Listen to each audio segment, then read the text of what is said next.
Okay student, अब हम अपने नेक्स्ट टॉपिक, इस चैप्टर के जो नेक्स्ट और मेन टॉपिक और फर्स्ट टॉपिक है उसके बारे में उस पर आते हैं, जिसको कहा जाता है कूलम्स लॉ।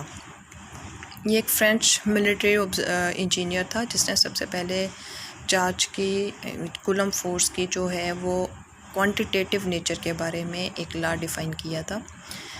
इसने ऑब्ज़र्व किया पीछे जब से मैं आपको डिफ़ाइन करके आई हूँ कि हमारे पास एक इलेक्ट्रिक फ़ोर्स होती है जो कि अट्रैक्शन और रिपल्शन में इस्तेमाल होती है। उस फोर्स के बारे में ही बेसिकली ये कूलम्स लॉ बनाया गया है और उसी को एक्सप्लेन किया गया है। हम अब जो इस लॉ से डिफ़ाइन करेंगे वो उस फोर्स की वैल्यू को फाइंड करने का मेथड फाइंड करेंगे, डिफ़ाइन करेंगे कि हम कैसे उसकी वैल्यू को फाइंड कर सकते हैं। ये लॉ जो था वो असल नाम उसका चार्ल्स कूलम था और उसने 1784 AD में इसको डिफ़ाइन किया था।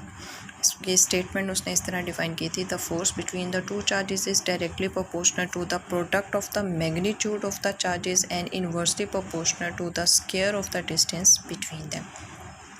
इसको अगर हम दो हिस्सों में तकसीम करें तो हमारे पास इस डेफिनेशन के फर्स्ट पार्ट के हिसाब से directly proportional to the product of the magnitude of the charges बनता है, जिसको मैथमेटिकली इस तरह डिफ़ाइन किया गया है: F is directly proportional to Q1 Q2।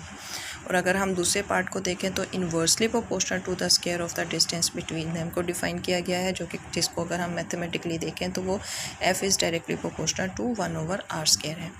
अब ये जो पोर्शन है हमारे पास f is equal to 1/r², इसको हम एक और नाम भी देते हैं और इसे कहा जाता है इन्वर्स स्क्वायर लॉ। जैसे जिसके हिसाब से जिसको इस तरह मैं एक्सप्लेन करूँगी कि every law that following a is directly proportional to 1/r² condition, यानी ये कंडीशन अगर कोई भी लॉ फॉलो कर रहा होगा उसमें 1/r² होगा तो उसको हम कहेंगे इन्वर्स स्क्वायर लॉ कहा जाएगा। अब अगर हम इन दोनों पार्ट्स को कंबाइन करें तो हमारे पास force is directly proportional to Q1 Q2/r² बनती है।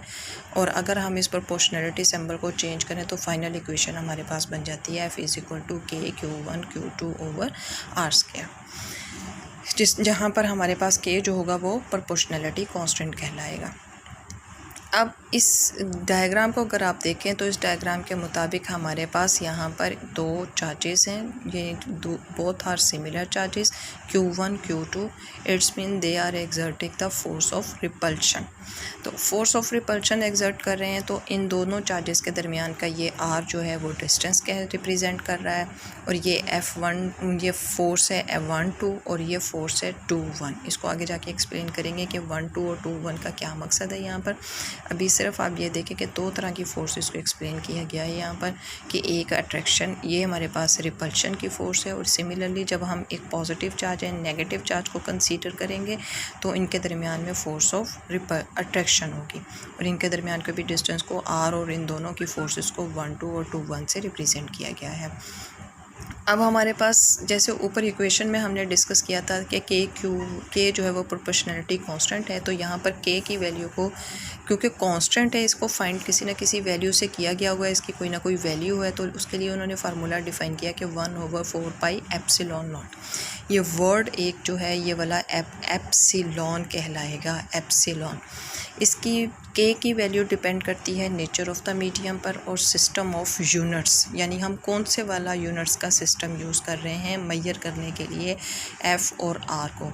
हम CGS सिस्टम यानी सेंटीमीटर वाला सिस्टम यूज़ कर रहे हैं, या हम किलोमीटर वाला सिस्टम यूज़ कर रहे हैं, या फोर्स के हिसाब से हम किलोग्राम के फॉर्म में यूज़ कर रहे हैं, या हम सिंपल ग्राम में यूज़ कर रहे हैं।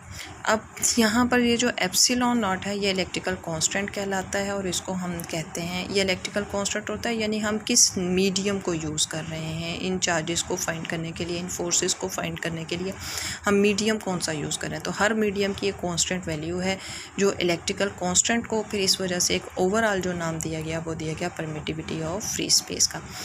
SI यूनिट्स में इसकी वैल्यू जो है वो 8.85 × 10⁻⁻12 और यह इसकी यूनिट है। अब हम अगर इस एप्सिलॉन नॉट की वैल्यू पुट करें तो 1/4 3.14 ये एक पाई की वैल्यू, और एप्सिलॉन नॉट की वैल्यू पुट करें तो हमारे पास ये K की वैल्यू जो है वो टोटल बन जाती है 9 × 10⁻⁹ न्यूटन मीटर स्क्वायर पर कूलम स्क्वायर। आप लोगों ने ये प्रूव करके देखना है कि क्या वाकई ही ऐसी वैल्यू आ रही है। ये एक छोटा सा काम आपके लिए। So coulomb force in a free space, जब हम इसको डिफ़ाइन करेंगे तो यहाँ पर के की जगह पर हम पुट कर सकते हैं 1/4 pi epsilon naught Q1 Q2 over r square. तो हमारा ये टोटल फार्मूला बन जाएगा जो कि कहलाएगा फोर्स की value 1/4 pi epsilon naught Q1 Q2 over r square. छोटी सी एक असाइनमेंट जो इसी लेक्चर के दौरान आपने प्रूव करनी है, पूरी करनी है, जिसमें आप लोगों ने प्रूव करना है यूनिट्स ऑफ के को और फोर्स को कि क्या वाकई ही ये के की यूनिट्स आ रही हैं और फोर्स की यूनिट भी इसी इक्वेशन से ये के की यूनिट्स प्रूव करके पुट करके के की यूनिट्स भी यहाँ पुट करनी है और प्रूव करना है कि क्या फोर्स की यूनिट एन आती है, और इसी तरह डायमेंशंस भी।